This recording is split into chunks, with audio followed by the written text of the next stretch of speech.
The Rise of Lord Kalki and the Curse of Ashwathama. Introduction to Ashwathama and Lord Kalki. The Tree of Shambhala and Sacred Symbols. Curse of Ashwathama and his immortality, mythological and cinematic connections. Part 2. Shambhala, the Hidden World, and the Signs of the Final Avatar. Shambhala across religions and hidden dimensions. Birth, prophecy, and astronomical alignments. Ashwathama's link with Shiva and powers the mystery of the Shiva Ratna. Part 3. The Final War, Arjuna's Gandiva, and Jagannath's Prophecy. Symbolism behind Arjuna, Karna, and divine weapons. The eternal war of Indra and Surya's legacies. Jagannath, the final battlefield, and the divine serum philosophical end.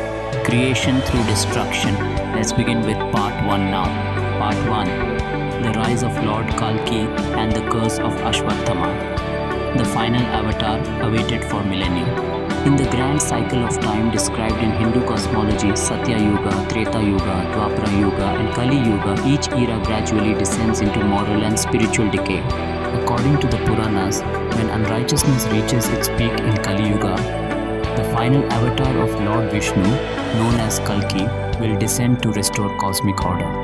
He is the 10th and last form in the Dashavatara, the 10 incarnations of Vishnu, and his coming marks the end of this dark age and the rebirth of Satya Yuga. The cinematic portrayal in the Kalki movie draws upon this ancient prophecy. The opening lines are powerful. He is coming, the last incarnation of Dasavatar Kalki, and indeed, the visual symbolism begins immediately. A lone tree in the wilderness, ancient, sacred, and undisturbed, is shown. This is no ordinary tree. This is the Ashwatha tree of Shambhala, under which it is said Lord Kalki will be born. The tree is revered in Hindu mythology as a representation of cosmic balance and is connected to both life and death, birth and rebirth. Ashwathama, the cursed immortal. But alongside this prophecy is another ancient thread from the Mahabharata, Ashwathama, the son of Guru Dronacharya. He is one of the most enigmatic characters in Indian mythology. Known for his valor, unmatched command of divine weapons, and unwavering loyalty to the Kauravas, Ashwathama's downfall came through the misuse of the Brahmastra. On the last night of the Mahabharata war, in a state of rage and grief over Duryodhana's death, Ashwathama unleashed the Brahmastra, a weapon of unparalleled destructive power, on the unborn child of Abhimanyu and Uttara, hoping to end the Pandava lineage forever. Lord Krishna intervened to protect the fetus, who later became King Parikshit, and cursed Ashwathama. He would live for eternity. He would suffer from festering wounds and unbearable pain. He would wander the earth without love, rest, or redemption. This curse became central to fan theories in the Kalki movie. The character bearing 3 lines on the forehead, the bikundra tilak, symbolic of Lord Shiva, is clearly portrayed as Ashwathama. His face shows scars, his demeanor reflects centuries of pain, and his powers appear dormant until he reclaims a gem, the Shiva Ratna, which begins healing his body and shielding him from all harm. Ashwathama, avatar of Lord Shiva. Multiple texts, especially the Shiva Purana, describe Ashwathama as a Rudra Amsa, a partial incarnation of Lord Shiva. This aligns perfectly with his indomitable strength, terrifying rage, and spiritual power. In the movie, his Trikundra Tilak, the 3 horizontal lines on his forehead, visually link him to Shiva. This mark is more than ornamental. It is a symbol of destruction, transcendence, and timeless power. Once Ashwathama regains his divine gem, all attacks on him become useless. Neither sword nor fire nor elemental energy affects him. This invincibility aligns with lore from both the Mahabharata and the Shiva Purana, where the Shiva Ratna is described as a celestial crystal that grants immortality and divine invulnerability. The sacred tree and the prophecy. The Ashwatha tree, under which Lord Kalki is prophesied to be born, is located in Shambhala, the hidden city of wisdom and light. This tree is not just a physical entity, it represents spiritual awakening and cosmic alignment. According to Kalki Purana, when the planetary alignments reach a rare position, seen only once every 6,000 years, Kalki will be born to Vishnu Yashas and Sumati in Shambhala. In the movie, this is interpreted through astrological symbolism. The Ashwini Nakshatra, associated with divine healing, speed, and new beginnings. The nakshatra is represented by horses, the same divine horses that Kalki is destined to ride into the final battle. It is under this constellation that the fire sword, Khadga, is said to appear, a a blade forged not in fire but of fire. And so the question arises, could there come a moment in the month of Vaishak between April and May where the Ashwini Nakshatra aligns once again? If it does, would it mark the return of Kalki? Shambhala, the hidden world and the signs of the final avatar, the lost kingdom of Shambhala. Hidden behind the snow-capped peaks of the Himalayas, lost in the annals of time, lies Shambhala, a kingdom that exists not just in Hinduism but across Buddhism and even Western esoteric traditions. In the Kalki Purana, Shambhala is described as a spiritual stronghold, a place untouched by the corruption of the Kali Yuga, where truth, wisdom and light still thrive. In Tibetan Buddhism, Shambhala is a pure land, a utopia of enlightenment ruled by future kings known as Kalki kings. Their final descendant is prophesied to be Rudra Chakrin, the wrathful wielder of the wheel, a destroyer of evil and restorer of balance. This overlaps strikingly with the Hindu vision of Kalki, who will emerge from Shambhala on a white horse wielding a blazing sword to end the darkness of the Kali Yuga. The Kalki film draws from these overlapping mythologies, presenting Shambhala as a hidden, timeless place, not just on Earth but possibly in another dimension. The solitary tree shown in the trailer, firm, radiant, and breathing with ancient energy, is a symbolic anchor. It's under this tree that the fire sword or khadga is said to manifest, but it will only appear to the true chosen one, born under rare cosmic conditions. The celestial map, Ashwini Nakshatra, and the Vaishak prophecy. The Kalki Purana offers a mystical timeline for the birth of the final avatar. When the sun, moon, and Jupiter align in the constellation of Ashwini in the month of Vaishak, in the lunar phase of Shukla Paksha, Kalki will descend upon the earth. Astrologically, this alignment is rare, occurring once every 6,000 years. And when it happens, the earth experiences intense shifts, upheavals, natural disasters, and spiritual awakenings. In the film, we witness crumbling cities, solar flares, and shifting realities.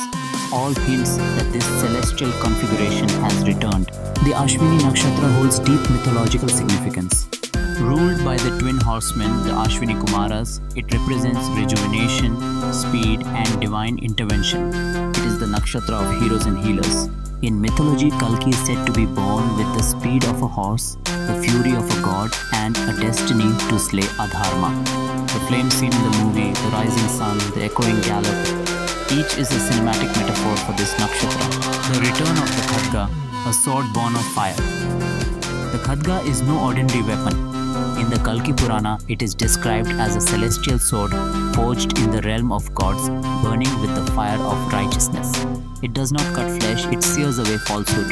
It is said, when the wicked rule the earth and the dharma is at its lowest, the sky will light up with fire and the khadga shall descend into the hands of Kalki. In the movie, we see a flicker of this moment, flames coiling around a blade, the heat distorting time and space, as if the weapon itself is alive. The visuals hint that this sword is not found, it is awakened. The fire sword is forged in truth and it only responds to the worthy. It is the symbolic opposite of the Brahmastra that Ashwathama once misused. Ashwathama and the Shiva Ratna, power awakened. Ashwathama's resurrection in the film is tied to an ancient gem, glowing with eerie light and etched with mystic symbols. This is the Shiva Ratna, a mythical crystal described in tantric texts. It was once embedded in Ashwathama's forehead, granting him spiritual power and divine protection. But after Krishna's curse, the gem was removed and with it, his stability, health and purpose. In Kalki, when he reclaims it, we witness his transformation. Wounds close instantly. Fire and bullets no longer harm him. His eyes reflect not pain, but rage. The Trikundra tilak, 3 lines representing the trinity of Shiva, creation, preservation, destruction, becomes visible once more on his forehead. This isn't just a visual cue, it is symbolic of his spiritual reawakening as a Shiva avatar. The curse did not kill his power, it sealed it. Ashwathama becomes a force of nature, neither villain nor hero. In a world awaiting Kalki, he is the shadow of the past, destined to challenge or test the avatar. Clashing timelines, the old and the new. What happens when a being from the Dwapara Yuga, Ashwathama, lives in the Kali Yuga? What happens when the sacred weapons of the Mahabharata resurface in the modern world? The Kalki movie suggests that these timelines are not disconnected, They are layered like rings in a tree, like echoes in a cave. Ancient beings are reawakening, weapons of gods are resurfacing, cosmic patterns are repeating. There's a brief moment in the trailer when lightning strikes and the Gandiva, the legendary bow of Arjuna, flashes across the sky. Is it symbolic or real? In mythology, Arjuna once surrendered Gandiva after the war, as advised by Krishna. It was cast into the sea, hidden until it was needed again. Jagannath's legacy, Surya versus Indra and the rise of Kalki. The war of forgotten gods, Surya versus Indra. At first glance, Indra and Surya, king of gods and sun god, are both revered in Vedic texts. But deep beneath the surface, there is conflict of roles, of ideologies, of destinies. Indra is the wielder of the thunderbolt, the lord of storms and wars. He represents ego, power, and order through conquest. Over time, his prominence faded in later scriptures as Vishnu and Shiva rose in prominence. Surya, on the other hand, represents eternal truth, unwavering light, and the witness of all actions. In the Rigveda, he is praised not just for his power, but for his constancy, the cosmic eye that watches all. In Kalki, this conflict manifests as a clash of bloodlines.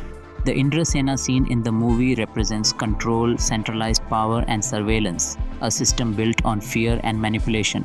The Surya Vamsha, solar dynasty, from which Rama and Ikshvaku descended, stands for dharma, justice, and the belief in balance through sacrifice. Kalki, being born into the Surya Vamsha, is destined to oppose the systems built on Indra's legacy. Technocratic rulers, surveillance empires, and spiritual manipulation. This war isn't just of weapons, it's of ideologies. Jagannath, the god without eyes or arms. The city of Puri, with its Jagannath temple, plays a pivotal role in the Kalki narrative. Jagannath, the form of Vishnu worshipped here, is unique, without limbs, without a face, just eyes wide open. In mythology, this form of Jagannath symbolizes eternal vision. Though the body fades, the eye, the witness remains. And in Kali Yuga, when appearances deceive and truth is hard to see, it is the eye that sees through illusion which holds power.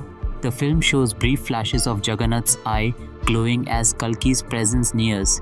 This implies Jagannath is watching, waiting for the avatar to awaken.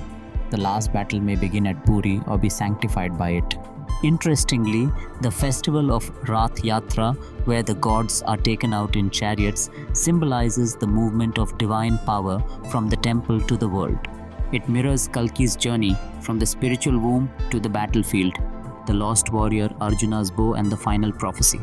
A burning question remains: what happened to Arjuna's bow Gandiva? After Krishna's departure, Arjuna lost his strength, his mighty weapons felt heavy. It is said he surrendered Gandiva and celestial weapons to the ocean, acknowledging that their time had passed. But mythology hints that these weapons would return when the same soul that once wielded them would rise again. Could Kalki be a reincarnation of Arjuna or of Krishna himself? Some theories suggest Kalki is a combined avatar with Shiva's wrath, Vishnu's soul, and Surya's fire. A being who carries the memories of all yugas unknowingly. In one trailer moment we hear, "What if this is not his first war?" This line supports the idea that Kalki has fought before, perhaps as Rama, as Krishna, or even as Parashurama. He may have died in Dvapara Yuga, cursed to return in Kali Yuga to finish what was started. The Gandiva, or a weapon of equal cosmic importance, may return not from the sea but from the ether when Kalki's spirit fully awakens. The role of Shiva, the destroyer's blessing. Shiva plays a silent but crucial role in the Kalki mythology. He is the one who cursed Ashwathama yet also gave him his gem. He is the lord of Pralaya, destruction, the very essence of Kalki's mission.